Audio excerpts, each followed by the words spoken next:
How to quickly fix Discord stuck on updating loop. Well, if your application is not been updating, then in order for you to fix this issue, the very first thing you want to do is click on the application Discord and then close the app completely. Once closed, you can open it again. If not, head over to your App Store. Inside App Store, in the search bar, search for Discord and then click on it. Over here, if your application is updating, then all you gotta do is you have to simply pause it and then resume it again. Try it for 3-4 times. It might fix the issue. If not, now the next thing you wanna try doing is simply try to restart your device. Tap and hold the assistive touch and then click on restart. Most of the time, restarting the device has also fixed the issue.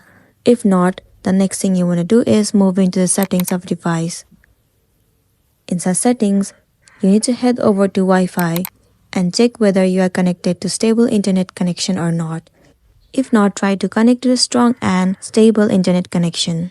So that's the end of the video. If this video really helped you, give it a like and check out our next tutorial. Thank you.